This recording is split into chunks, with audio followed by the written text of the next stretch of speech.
Hello friends, आज हम लोग देखेंगे सीआईबी रिटेल बैंकिंग का यूनिट 7, जिसमें हम लोग इम्पॉर्टेंट रिटेल एसेट प्रोडक्ट्स के बारे में पढ़ेंगे। तो जो फ्रेंड रिटेल एसेट प्रोडक्ट्स होता है वो हमारा housing loan, car loan, education loan, mortgage loan, ये सारे जो है रिटेल एसेट में हमारा काउंट होता है। तो इसमें जो सबसे पहला है वो है हमारा होम लोन्स। तो होम लोन्स में सबसे पहला है जो एलिजिबिलिटी, कौन कौन एलिजिबल है होम लोन के लिए। तो salaried employ, professional, self employed person, request are also considered from NRI, PIO, HUF, proprietorship firm, partnership firm, corporate and employ quarters, ये लोग एलिजिबल होते हैं हाउसिंग लोन के लिए। पर्पस, क्या क्या पर्पस के लिए हम लोग हाउसिंग लोन दे सकते हैं। पहला तो है कि परचेज या कंस्ट्रक्ट ऑफ हाउस या फ्लैट के लिए दे सकते हैं। अगर कोई रिनोवेशन, एक्सटेंशन या रिपेयर के लिए है तो हाउस और फ्लैट का, तो उसके लिए भी दे सकते हैं। अगर किसी लैंड परचेज करके उसके ऊपर कंस्ट्रक्शन ऑफ हाउस के लिए देना है तो उसके लिए दे सकते हैं। फ्रेंड, यहाँ पे एक इंपॉर्टेंट पॉइंट है कि लैंड परचेज के लिए सिर्फ जो है वो हाउसिंग लोन नहीं होता है। लैंड परचेज प्लस कंस्ट्रक्शन के लिए जो है हम लोग हाउसिंग लोन अलाउ करते हैं। किसी भी house hold article, house flat, furnished flat के लिए भी हम लोग हाउसिंग लोन प्रोवाइड करते हैं। क्वांटम ऑफ लोन क्या होना चाहिए। अभी तो कंस्ट्रक्शन और परचेज ऑफ हाउस फ्लैट के लिए मैक्सिमम कोई भी सीलिंग लिमिट नहीं है बैंकों में। रिपेयर, रिनोवेशन के लिए, परचेज ऑफ प्लॉट के लिए और फर्निशिंग हाउस फ्लैट के लिए ये डिफरेंट बैंक में अलग अलग जो है वो सीलिंग होती है। फिर है एलिजिबल क्वांटम ऑफ लोन या EMI। Eligible quantum of loan या EMI के लिए जो भी salaried, self employed, professional, HUF या फॉर्म कंपनी है तो उनका हम लोग, अगर सैलरीड एम्प्लॉय है तो उसका फॉर्म 16, उसका सैलरी स्लिप लेते हैं। सेल्फ एम्प्लॉयड प्रोफेशनल्स के लिए हम लोग IT रिटर्न्स लेते हैं। HUF, प्रोप्राइटरशिप, पार्टनरशिप के लिए हम लोग जो भी उनका एलिजिबल फिनेंस है वो बैंक बेस्ड कैश एक्रूवल्स जो उनका है उसके बेसिस पे करते हैं। इन केस ऑफ इंडिविजुअल, जो नेट टेक होम पे है फ्रेंड्स, यानी कि जो बॉर्वर का ग्रॉस सैलरी है उसमें सारा डिडक्शन माइनस करके प्लस जो उनका एलिजिबल जो प्रपोज्ड EMI है उसको माइनस करने के बाद जो उनका नेट टेक होम सैलरी होना चाहिए वो ग्रॉस मंथली सैलरी का 40% से कम नहीं होना चाहिए। कुछ ऐसे एप्लीकेंट जिनका कि इनकम जो है काफ़ी हाई होता है तो उस केस में हम लोग इसको 15% तक जो है वो ले सकते हैं। अभी मार्जिन क्या है फॉर फर्स्ट हाउसिंग लोन के लिए। फर्स्ट हाउसिंग लोन अगर कोई कस्टमर ले रहा है तो up to 30 lakh loan amount के लिए 10% मार्जिन है। 30 लाख से 75 लाख के लिए 20% है और मोर देन 75 लाख के लिए 25 है। तो मार्जिन से जो RBI ने LTV यानी लोन टू वैल्यू जो स्टिपुलेट करके रखा है वो है 30 लाख तक के लिए 90% लोन टू वैल्यू होना चाहिए। ऑब्वियस है फ्रेंड्स, अगर 10% मार्जिन है तो लोन टू वैल्यू जो है वो 90% होगा और अबव 30 लाख से 75 लाख तक 80% होगा और मोर देन 75 लाख के लिए 75% होगा। रेट ऑफ इंटरेस्ट भी जो है वो बैंक टू बैंक वेरी करेगा। फिर है प्रोसेसिंग चार्जेस भी बैंक टू बैंक वेरी करेगा। कुछ बैंक जो है इसके ऊपर प्रोसेसिंग चार्जेस नहीं लेते हैं और कुछ जो है वो लेते हैं। सिक्योरिटी में जो भी हाउसिंग लोन के लिए जिस परचेज ऑफ प्रॉपर्टी के लिए लोन दिया जा रहा है उसको मॉर्टगेज या इक्विटेबल मॉर्टगेज किया जाता है। उसके बाद है disbursement. In case of ready flat house ये जो है 1 टाइम डिसबर्समेंट होता है और अगर इन केस ऑफ कंस्ट्रक्शन है तो ये स्टेज वाइज डिसबर्समेंट होता है। उसके बाद है रिपेमेंट जो है मैक्सिमम 30 ईयर्स तक के लिए हो सकता है, जिसमें मोराटोरियम जो है हम लोग मैक्सिमम 18 मंथ्स देते हैं। In case of construction up to 18 months, ये 18 मंथ्स नहीं होगा फ्रेंड्स, ये अप टू 18 मंथ्स होता है और 3 मंथ्स देते हैं इन केस ऑफ परचेज। फिर स्पेशल फीचर में हम लोग हेल्थ या लाइफ इंश्योरेंस भी प्रोवाइड करते हैं बोरोवर को इसके एडिशन में। अदर फीचर्स है ये डेली रिड्यूसिंग बैलेंस बेसिस पे इंटरेस्ट रेट कैलकुलेट होता है। हाउसिंग लोन में कोई भी प्री पेमेंट चार्जेस नहीं होती हैं। कुछ केसेस में जो है सिलेक्टेड केसेस में रिपेमेंट जो है 70 ईयर्स तक अलाउ होता है। इसमें स्टेप अप या स्टेप डाउन EMI जो है वो भी अवेलेबल होता है। अगर किसी बोरोवर की जो है इनकम कम है तो हम लोग उसके क्लोज रिलेटिव को एज अ को बोरोवर लेके उसके इनकम को क्लब करके जो है उसकी लोन एलिजिबिलिटी को इन्हेंस कर सकते हैं। बोरोवर को इंटरेस्ट प्लस इंस्टॉलमेंट, मतलब इंटरेस्ट प्लस प्रिंसिपल दोनों के ऊपर जो है टैक्स का बेनिफिट मिलता है। अभी regulatory guidance on housing loan क्या है फ्रेंड्स। रेगुलेटरी गाइडलाइंस में यही है कि बैंक जो है कभी भी प्लॉट परचेज के लिए नहीं देता है। Plot purchase plus construction of house के लिए लोन जो है वो बैंक देता है बोरोवर्स को। Purchase construction of dwelling unit per family and repair to the damage dwelling unit के लिए दिया जाता है। बाइंग और कंस्ट्रक्टिंग ए सेकेंड हाउस के लिए भी दिया जा सकता है। Purchase of a house to let it out on rental basis दिया जा सकता है। Buy an old house where he is presently residing as a tenant, जहाँ पे वो टीनेंट रह रहा है उस और पुराना हाउस है तो उसको परचेज करने के लिए भी मिलता है। Carrying out alteration addition repair इसके लिए भी दिया जाता है। सप्लीमेंट्री फाइनेंस दिया जाता है overall ceiling for carrying out alteration addition repair to the house flat already finance by the bank. यानी कि अगर कोई एक हाउसिंग लोन है उसके ऊपर अगर सप्लीमेंट्री फाइनेंस चाहिए बोरोवर को तो वो भी उसको प्रोवाइड किया जा सकता है।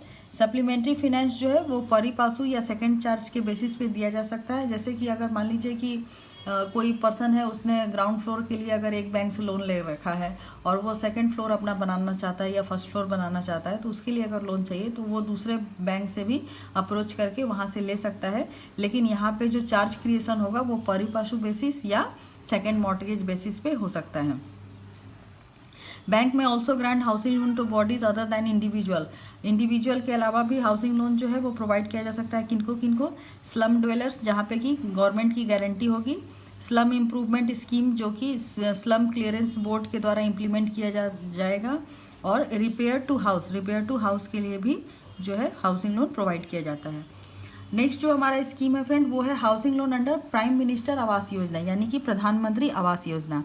तो ये जो है ministry of housing and urban poverty alleviation government of India यानी MOHUPA के द्वारा जो है वो लागू किया गया था। इसमें जो मोटिव था वो था हाउसिंग फॉर ऑल बाय 2022 और ये लॉन्च किया गया था 2015 में। और इसमें जो है जो मोटिव था वो अराउंड 2 करोड़ जो है न्यू हाउस बना के जो है वो देने का था। और ये नेशनल के 75 ईयर्स ऑफ इंडिपेंडेंस के कंप्लीशन के जो है बिहाफ में किया जा रहा है। तो ये इफेक्टिव कब से कब तक है फ्रेंड? PM आवास योजना ये है 17 जून 2015 से लेके 31 मार्च 2022 तक। तो इसमें क्या फायदा है बोरोवर्स को? इसमें बोरोवर को जो है क्रेडिट लिंक्ड सब्सिडी जो है वो प्रोवाइड की जाती है। और ये जो क्रेडिट लिंक सब्सिडी है बैंक जो है जो भी फाइनेंशियल इंस्टीट्यूशन या प्राइमरी इंस्टीट्यूशन जो है जो फिनेंस प्रोवाइड कर रहा है वो MOU है उसका सेंट्रल नोडल एजेंसीज के साथ जो कि उसको सब्सिडी प्रोवाइड करेगी। ये सेंट्रल नोडल एजेंसी जो है HUDCO या नेशनल हाउसिंग बैंक हो सकती है। और MIG-1 ये मोस्टली जो है 4 ग्रुप में पे एप्लीकेबल है फ्रेंड्स। एक है EWS, LIG, MIG-1 and MIG-2। जबकि EWS और LIG के केस में ये 2022 तक एप्लीकेबल है, लेकिन MIG-1 और MIG-2 में ये सिर्फ 31 मार्च 2019 तक ही एप्लीकेबल है। तो इसका एक चार्ट दिया हुआ है फ्रेंड्स, चार्ट के द्वारा हम लोग इसको देखते हैं। तो EWS, LIG, MIG-1 और MIG-2 जो है इसको कैटेगराइज किया गया है इनकम क्राइटेरिया की बेसिस पे, यानी कि जिसका भी अगर up to 3 lakh annual income है वो EWS में कैटेगराइज होगा और 3 लाख टू 6 लाख में LIG में कैटेगराइज होगा, 6 लाख टू 12 लाख MIG में कैटेगराइज होगा और 12 लाख टू 18 लाख जो है वो MIG-2 में कैटेगराइज होगा। इसमें जो है बेनिफिशियरी कौन कौन हो सकता है? हस्बैंड, वाइफ, अनमैरिड सन और अनमैरिड डॉटर। इसमें क्या है फ्रेंड्स, EWS में और LIG में जो वुमेन बेनिफिशियरी है वो होना मैंडेटरी है, जबकि MIG और MIG-2 के केस में ये मैंडेटरी नहीं है। अभी जो इंटरेस्ट सब्सिडी मिलेगा वो EWS के केस में 3 लाख, LIG में 6.5% और LIG के केस में भी 6.5%, लेकिन MIG-1 में ये 4% है और MIG-2 में ये 3% है। मैक्सिमम लोन टेन्योर जो कंसीडर्ड है फॉर इंटरेस्ट सब्सिडी ये चारों में ही 20 ईयर्स के लिए है। लोन टेन्योर फ्रेंड्स 20 ईयर से ज़्यादा का भी हो सकता है, लेकिन सब्सिडी जो है वो सिर्फ 20 ईयर्स के जो टेन्योर है उसके ऊपर ही कैलकुलेट करके मिलेगी। मैक्सिमम लोन अमाउंट जो कि एलिजिबल है सब्सिडी के लिए वो है 6 lakh for EWS, 6 lakh for LIG, MIG-1 के लिए 9 लाख और MIG-2 के लिए 12 लाख। इसमें क्या है फ्रेंड्स कि ये ज़रूरी नहीं है कि बोरोवर जो है वो सिर्फ 6 लाख तक का ही लोन लेगा, इसमें वो 6 लाख से ज़्यादा का भी लोन ले सकता है, लेकिन उसको जो सब्सिडी अमाउंट मिलेगी वो 6 लाख तक ही मिलेगी। और जो मैक्सिमम कारपेट एरिया होना चाहिए प्रधानमंत्री आवास योजना के लिए वो है EWS के लिए 30 स्क्वायर मीटर, LIG के लिए 60 स्क्वायर मीटर, MIG-1 के लिए 120 स्क्वायर मीटर और MIG 2 के लिए 150 स्क्वायर मीटर। और सब्सिडी अमाउंट जो है, जो टोटल लोन डिसबर्स हुआ रहेगा उसी के बेसिस पे जो है, जो हमारी PLI इंस्टीट्यूशन है, प्राइमरी लैंडिंग इंस्टीट्यूशन, वो उसको क्लेम करेगी। नेक्स्ट जो लोन है फ्रेंड्स वो है home improvement.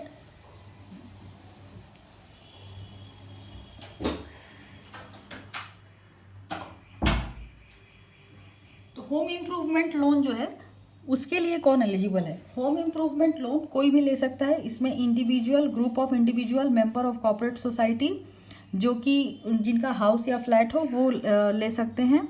Individual should have regular income from agriculture, profession, trade, business, salary in case of employment. और इसमें अगर कोई एम्प्लॉयड पर्सन है फ्रेंड्स तो उसका मिनिमम जो कंफर्म्ड टेन्योर ऑफ सर्विस है वो 3 इयर्स होना चाहिए। इन case of self employed minimum 3 years का उसका स्टैंडिंग बिजनेस जो है वो होना चाहिए। पर्पस क्या है इम्प्रूवमेंट में? रिपेयर के लिए, रिनोवेशन के लिए, अपग्रेडेशन के लिए, पेंटिंग के लिए और अदर रिपेयर वर्क के लिए जो है होम इम्प्रूवमेंट लोन दिया जा सकता है। इसमें अमाउंट, क्वांटम ऑफ फिनांस जो है वो बैंक टू बैंक वेरी करता है। मार्जिन इसमें 20% से लेके 50% तक होता है। सिक्योरिटी जस्ट जो इक्विटेबल मॉर्गेज ऑफ प्रॉपर्टी है जिसके लिए रिपेयर रिनोवेशन दिया जा रहा है उसको हम लोग जो है एज अ सिक्योरिटी लेंगे। डिसबर्समेंट जो है depending on the nature of repair renovation, जिस तरीके का काम होगा उसके बेसिस पे उसका डिसबर्समेंट होगा।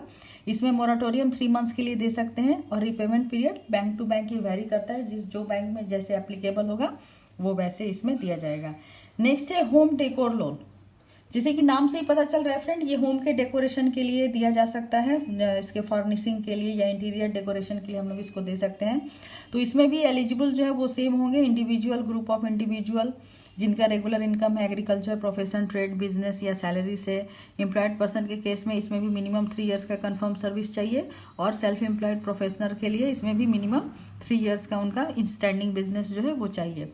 पर्पस देखिए यहाँ पे दिया हुआ है, furnishing of the house flat और इंटीरियर डेकोरेशन के लिए दिया जा सकता है। अमाउंट जो है quantum of finance bank to bank vary करेगा। मार्जिन इसमें भी 20% से 50% तक होगा। Security equitable mortgage of property. Disbursement जो है वो depending on the nature of repair and renovation. Moratorium 3 months और repayment period as allowed by the banks.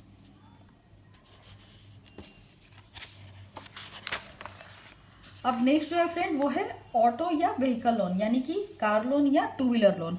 तो इसमें भी सेम है, एलिजिबल कौन कौन है? Salaried employ, professional, self employed, non residence Indians, advance granted to jointly with residence Indian, close relatives, partnership, forms, proprietary, इन सारे लोगों को HUF इज नॉट एलिजिबल। ये इंपॉर्टेंट पॉइंट है फ्रेंड्स, ऑटो लोन के लिए HUF इज नॉट एलिजिबल। फिर next है पर्पस, किस पर्पस के लिए हम लोग व्हीकल लोन दे सकते हैं? परचेज ऑफ 2 व्हीलर या 4 व्हीलर व्हीकल के लिए दे सकते हैं। Purchase of used and second hand vehicle के लिए भी जो है कार लोन प्रोवाइड किया जाता है। इस टाइप ऑफ एडवांस क्या है? ये टर्म लोन होगा। क्वांटम ऑफ लोन है, maximum limit for finance, no ceiling. और इसमें जो नेट टेक होम पे है वो for individual 40 to 50% of gross income होना चाहिए, जिसमें कि प्रपोज्ड EMI जो है वो भी इंक्लूडिंग होगा। मार्जिन इसमें कितना है? न्यू कार के लिए 10% है फ्रेंड। और इसमें जो हम लोग प्रोजेक्ट कॉस्ट में क्या क्या इंक्लूड करेंगे? फर्स्ट ईयर का insurance, road tax, registration fee और एक showroom price of the vehicle. Second hand car के लिए ये 25 to 30% मार्जिन होगा और 2 व्हीलर के लिए 10% होगा। सिक्योरिटी जो व्हीकल के लिए बैंक फिनेंस कर रही है वो व्हीकल जो है बैंक के नेम में हाइपोथिकेट होगा और इसमें जो चार्ज है वो RTO के थ्रू बैंक का नाम उसमें रजिस्टर्ड किया जाएगा, बैंक के नाम में चार्ज। थर्ड पार्टी गारंटी जो है वो NRI कार लोन अगर हम लोग दे रहे हैं तो उसमें थर्ड पार्टी गारंटी की जरूरत होती है। रेट ऑफ इंटरेस्ट ये बैंक टू बैंक वेरी करेगा। प्रोसेसिंग चार्जेस भी जो है वो बैंक टू बैंक वेरी करेगा। मोराटोरियम नॉर्मली जो है इसमें कोई मोराटोरियम नहीं होता है फ्रेंड्स। जिस मंथ में ऑटो लोन या व्हीकल लोन दिया गया हो उसके सेम उसी मंथ से जो है उसका EMI शुरू हो जाएगा। रिपेमेंट में अगर 4 व्हीलर के लिए लोन है तो ये मैक्सिमम 7 ईयर्स होगा, 2 व्हीलर के लिए 5 to 6 ईयर्स, कॉर्पोरेट फर्म के लिए ये मैक्सिमम 5 ईयर होगा और अगर सेकेंड हैंड व्हीकल के लिए दे रहे हैं तो ये मैक्सिमम 3 ईयर्स तक हो सकता है। और नॉर्मली जो है ये डिपेंड करता है age of the vehicle. Age of the vehicle में ये हमारा डिपेंड करेगा। अगर व्हीकल ज़्यादा पुराना है, नॉर्मली जो है फ्रेंड बैंक 5 साल से ज़्यादा पुराने व्हीकल के लिए लोन जो है वो प्रोवाइड नहीं करती है, तो उसका जितना भी एज होगा उसके बेसिस पे उसको मैक्सिमम जो है वो फिनेंस टेन्योर जो है रिपेमेंट पीरियड वो दिया जाएगा। नेक्स्ट है prepayment issue. Public sector bank जो है उसमें कोई प्रीपेमेंट पेनल्टी नहीं लगाती है व्हीकल लोन के केस में। प्राइवेट सेक्टर कुछ बैंक जो है वो प्रीपेमेंट पेनल्टी लेती है। इंश्योरेंस जो है cost of vehicle with hypothecation in favour of the bank comprehensive होता है।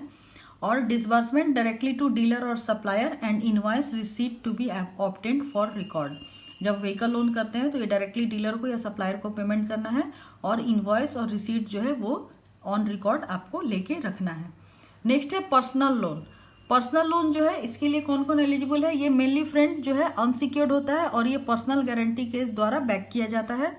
और इसमें एलिजिबल कौन है? Salaried employ, professional individual with high net worth, regular pensioner या family pensioner who is drawing regular monthly pension through bank. इसका purpose क्या है? इसमें भी क्लीन अनसिक्योर्ड लोन और सिक्योर्ड लोन दो तरह का होता है। क्लीन में जो है ये marriage expenses of self, children, dependent, medical expenses, education of self, spouse, children, repair, renovation of flat या फिर एनी अदर पर्सनल एक्सपेंसेस के लिए जो है क्लीन दिया जाता है। सिक्योर्ड लोन जो है for meeting social and financial commitments, purchase of consumer durables etc के लिए दिया जा सकता है। अमाउंट जो है ये भी अगर सिक्योर्ड या अनसिक्योर्ड दोनों में ही बैंक टू बैंक वेरी करता है। एलिजिबल अमाउंट क्या होगा? Different bank adopt different method to assess eligible amount subject to insuring repayment capacity and minimum take home amount. तो सिक्योर्ड और अनसिक्योर्ड केस में दोनों ही में बैंक जो है वो डिसाइड करती है कि कोई बोरोवर जो है वो कितने पर्सनल लोन के लिए एलिजिबल है, और ये हर बैंक का अपना अलग अलग सिस्टम होता है कैलकुलेट करने का। नेक्स्ट है टाइप ऑफ एडवांस।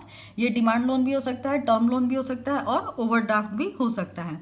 सिक्योरिटी, जो सिक्योर्ड या क्लीन लोन है फ्रेंड्स उसमें तो कोई सिक्योरिटी नहीं होगा, लेकिन अगर सिक्योर्ड दे रहे हैं तो इक्विटेबल या लीगल मॉर्टगेज ऑफ कमर्शियल और residential properties, hypothecation charge on asset या collateral security in the form of pledge of gold ornaments, NSC, Kisan Vikas Patra, bonds, assignment of LIC, relief bond ETC जो है हम लोग सिक्योरिटी में ले सकते हैं। डिसबर्समेंट जो है डायरेक्टली टू सप्लायर डीलर। अगर हम लोग सिक्योर्ड लोन दे रहे हैं और किसी आइटम परचेज के लिए दे रहे हैं तो डायरेक्टली सप्लायर या डीलर को होगा, और अगर क्लीन लोन दे रहे हैं तो ये बोरोवर के अकाउंट में क्रेडिट होगा। प्राइसिंग इशू और रेट ऑफ इंटरेस्ट, ये भी बैंक टू बैंक वेरी करता है फ्रेंड्स, और जितना रिस्क इसमें रिस्क ज्यादा होता है इसलिए इसका जो रेट ऑफ इंटरेस्ट है वो हाई होता है। फिर है मोराटोरियम। इसमें कोई भी मोराटोरियम नहीं होता है। नॉर्मली रिपेमेंट पीरियड जो है वो क्लीन लोन में 36 to 60 मंथ्स तक होता है और सिक्योर्ड लोन में मैक्सिमम 60 मंथ्स तक होता है। प्रोसेसिंग चार्जेस भी वेरी करता है बैंक टू बैंक। नेक्स्ट जो है वो है एजुकेशन लोन। एजुकेशन लोन जो है इसके लिए एलिजिबल कौन है? मोस्टली जो स्टूडेंट होते हैं और इंडियन नेशनल स्टूडेंट वो एलिजिबल होते हैं किसी भी हायर एजुकेशन कोर्स के लिए, यानी कि HSC 10+2 और इक्विवेलेंट या ग्रेजुएशन के लिए जो है ये एजुकेशन लोन प्रोवाइड किया जाता है। अभी फ्रेंड्स बहुत सी बैंक जो है स्कूल के एजुकेशन के लिए भी जो है एजुकेशन लोन प्रोवाइड करती है। अभी eligible courses studies in India, जो भी graduate PG degree, PG diploma जो कि यूजीसी गवर्नमेंट और AICTE से अप्रूव्ड हो, ICWA, CA, CFA course conducted by IIM, IIT, IISc, XLRI, NIFT, NID, ये सारे रेगुलर कोर्स जो भी हैं, एरोनॉटिकल, पायलट ट्रेनिंग, ये सारे कोर्स फ्रेंड्स एजुकेशन लोन के लिए एलिजिबल होते हैं। स्टडीज अब्रॉड के लिए graduation, post graduation courses conducted by CIMA London, CPA in USA, degree diploma courses like aeronautical, pilot training, shipping, ये सारी चीजें भी अब्रॉड स्टडीज के लिए एजुकेशन लोन प्रोवाइड की जाती है। पर्पस वही है कि to meet need based finance to meet the expenses for pursuing higher studies to eligible student. इसका क्वांटम ऑफ फिनेंस क्या है, ये इंपॉर्टेंट पॉइंट है फ्रेंड। अगर स्टडीज इन इंडिया के लिए एजुकेशन लोन दे रहे हैं तो मैक्सिमम जो है 10 लाख के लिए देंगे, और अगर स्टडीज अब्रॉड के लिए है तो 20 लाख मैक्सिमम देंगे। और ये मैक्सिमम जो है फ्रेंड ये फिक्स नहीं है, अगर बैंक चाहे तो इससे भी ज़्यादा अमाउंट का लोन जो है वो दे सकता है, लेकिन ये जो है credit committee eight regional office level या हेड ऑफिस लेवल वो उसको डिसाइड करती है। तो अगर आपसे क्वेश्चन पूछा जाए कि अगर मान लीजिए किसी को 10 लाख से ज़्यादा का एजुकेशन लोन चाहिए तो बैंक उसको प्रोवाइड करेगी या नहीं करेगी, तो हाँ वो करेगी। यहाँ पे देखिए दे रहा है बैंक में consider higher quantum on case to case basis. Next है मार्जिन। तो मार्जिन के लिए अगर 4 लाख तक का एजुकेशन लोन है तो उसके ऊपर कोई मार्जिन नहीं है। 4 लाख से ऊपर के लिए अगर इंडियन स्टडीज के लिए है तो 5%, अब्रॉड स्टडीज के लिए है तो 15%। वैसे अभी लोन 7.5 लाख 7.5 लाख तक का जो लोन होता है फ्रेंड्स, एजुकेशन लोन, अगर उसमें क्रेडिट गारंटी कवरेज लिया गया है तो वो एज अ मार्जिन जो है उसको इंक्लूड किया जा सकता है। Scholarship assistantship will be included in margin. अगर किसी स्टूडेंट को स्कॉलरशिप या असिस्टेंटशिप मिला है तो वो उसके मार्जिन में इंक्लूड होगा। और लोन अप टू 7.5 लाख जो है वो क्रेडिट गारंटी कवरेज के लिए एलिजिबल होता है। मार्जिन में be brought in on year to year basis as and when disbursement are made on a pro rata basis. अगर प्रोराटा बेसिस पे एजुकेशन लोन आप डिसबर्स कर रहे हैं तो मार्जिन जो है वो ईयर टू ईयर बेसिस जो वो वैरी कर सकता है।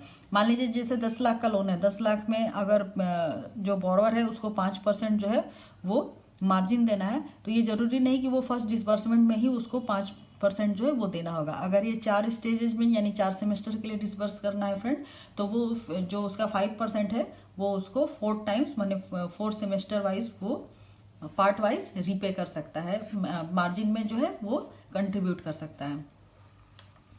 अभी एलिजिबल एक्सपेंसेस फॉर लोन, ये भी बहुत इंपॉर्टेंट पॉइंट्स फ्रेंड, इसके ऊपर केस स्टडीज आते हैं। तो इसमें क्या क्या है, fee payable to college school hostel, ये जो है fee as approved reasonable for lodging and boarding, मतलब कितना किस एक्सपेंसेस के लिए कितना तक लोन जो है बैंक मैक्सिमम प्रोवाइड करती है। फिर एग्जामिनेशन लाइब्रेरी लैब फी जो एक्चुअल होगा वो उसको मिलेगा। ट्रैवल एक्सपेंसेस 1 वे मिलता है, ठीक है। अगर कोई अब्रॉड स्टडीज के लिए बाहर जा रहा है तो 1 साइड जो एक्सपेंसेस है वो उसको दिया जाएगा। इंश्योरेंस प्रीमियम जो है वो भी लोन अमाउंट में इंक्लूड होता है। Caution deposit, building fund, refundable deposit, ये फ्रेंड्स ट्यूशन फी का जो है 10% ऑफ ट्यूशन फी से ज्यादा नहीं होना चाहिए। Purchase of book, equipment, instrument, uniforms, computer, other expenses, ये जो है ये 20% ऑफ टोटल ट्यूशन फी से ज्यादा नहीं होना चाहिए। अभी सिक्योरिटी देखते हैं, सिक्योरिटी क्या है। अप टू 4 लाख जो है कोई सिक्योरिटी नहीं होता है, हम लोग पेरेंट को एज अ ज्वाइंट बोरोवर ले सकते हैं। Above 4 lakh to 7.5 lakh parents को तो को बोरोवर लेंगे ही, collateral security in the form of suitable third party guarantee जो है वो भी लेना मैंडेटरी है।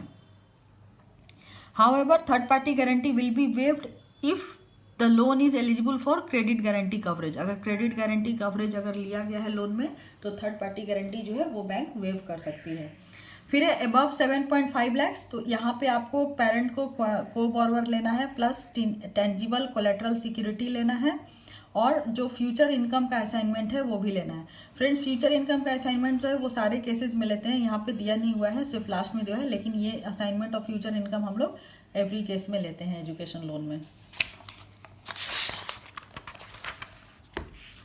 अभी rate of interest friends book में दिया हुआ है कि ये MCLR से लिंक्ड होता है, डिसाइडेड बाय इंडिविजुअल बैंक। लेकिन अभी कुछ बैंक्स में जो है अभी रेपो रेट का जो आ गया है BRLLR, उसके थ्रू भी जो है ये जो है इंटरेस्ट रेट आपका लिंक्ड होता है। रिपेमेंट कब तक होगा, रिपेमेंट पीरियड जो है कोर्स पीरियड यानी कि जितने दिन की उसकी स्टडी है वो प्लस 1 ईयर का उसको मोराटोरियम दिया जाता है, या फिर 6 months of getting job which ever is earlier, तो वो उसका मोराटोरियम होगा। अगर उसको जॉब नहीं लगी है तो उसको 1 साल का मोराटोरियम मिलेगा, और अगर जॉब लग गई है तो उसको 6 मंथ्स का मोराटोरियम मिलेगा after completion of the course. Plus उसको रिपेमेंट के लिए अप टू 15 ईयर्स तक का जो है वो EMI वो चूज कर सकता है। डिसबर्समेंट जो है एज पर रिक्वायरमेंट और जो उसका फी शेड्यूल है उसके बेसिस पे डायरेक्ट जो है जो भी अगर हॉस्टल फी है तो और कॉशन डिपॉजिट है तो इंस्टीट्यूट को जाएगा, बुक्स और परचेज ऑफ कंप्यूटर के लिए तो वेंडर या जो भी सप्लायर है उसके पास जाएगा, लेकिन ये डायरेक्टली उन्हीं को दिया जाएगा। प्रीपेमेंट इशू, अगर कोई स्टूडेंट जो है प्रीपे करना चाहता है तो उसके लिए कोई प्रीपेमेंट पेनल्टी नहीं है। इंश्योरेंस एजुकेशन लोन में जो है friend life insurance policy student का लेना ये मैंडेटरी है, और ये जो है लोन के जो अमाउंट है उसमें प्रीमियम इंक्लूड करके बैंक जो है वो जो स्टूडेंट है उसको दे सकती है। प्रोसेसिंग फी, इसमें कोई प्रोसेसिंग फी या अपफ्रंट चार्जेस जो है नहीं है एक्सेप्ट फॉर स्टडीज अब्रॉड, और ये भी जो अब्रॉड स्टडीज के लिए होता है friends to be refunded upon the student taking up the course. अगर वो कोर्स कंप्लीट कर लिया है या स्टार्ट कर लिया है तो बैंक जो है वो उसको रिफंड करेगी। यहाँ भी अदर फीचर्स में फ्रेंड से सेम चीज़ दिया हुआ है कि मार्जिन जो है वो ईयर टू ईयर बेसिस जो है बोरोवर दे सकती है। अभी यहाँ पे है कि if the student is not able to complete the course within the schedule time, तो extension of time for completion of course may be permitted for a maximum period of 2 years। 1% interest concession जो है वो student को मिलेगा अगर वो moratorium period में जो है इंटरेस्ट अगर सर्व करता है तो। Existence of an earlier education loan of the brother or sister will not affect the eligibility of another meritorious student। अगर एक भाई या बहन ने लोन ले रखा है तो उसकी वजह उसका जो एलिजिबिलिटी है वो दूसरे उसके भाई या बहन के स्टडी के एलिजिबिलिटी के ऊपर इफेक्ट नहीं करेगा। If the student is a minor while the parent execute the documents for the loan, अगर स्टूडेंट माइनर है तो उसके बिहाफ में पेरेंट जो है डॉक्यूमेंट एग्जीक्यूट करेगा और बैंक जो है जब वो मेजर हो जाएगा तो उससे एक लेटर ऑफ रेटिफिकेशन जो है वो ऑब्टेंड करेगा। Education loan up to 10 lakhs जो है वो प्रायोरिटी सेक्टर में क्लासीफाई होगा। स्टूडेंट जो है एप्लीकेशन, अभी एक ऑनलाइन पोर्टल हो गया फ्रेंड विद्या लक्ष्मी पोर्टल, जिसको कि NSDL e governance infrastructure limited जो है वो हैंडल करती है। तो student direct Vidya Lakshmi portal के थ्रू जो है एजुकेशन लोन अप्लाई कर सकता है। नेक्स्ट है सेंट्रल सेक्टर्स इंटरेस्ट सब्सिडी यानी CSIS। तो ये जो है इकोनॉमिकली वीकर सेक्शन के जो स्टूडेंट होते हैं फ्रेंड्स उनको मिलता है, और जो भी उनका मोरेटोरियम पीरियड में जो इंटरेस्ट है वो फुल जो है इंटरेस्ट सब्सिडी उनको प्रोवाइड करता है।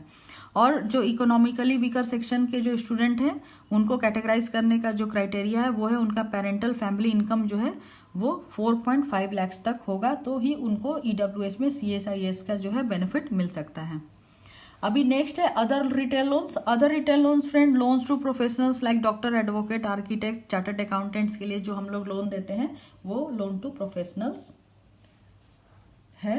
नेक्स्ट है प्रोसेसिंग ऑफ रिटेल लोन्स, यानी रिटेल लोन्स का प्रोसेसिंग कैसे होता है। तो फ्रेंड्स रिटेल लोन्स का जो प्रोसेसिंग है मेनली 2 तरह से होता है। पहला है स्टैंड अलोन मॉडल और दूसरा है सेंट्रलाइज्ड मॉडल।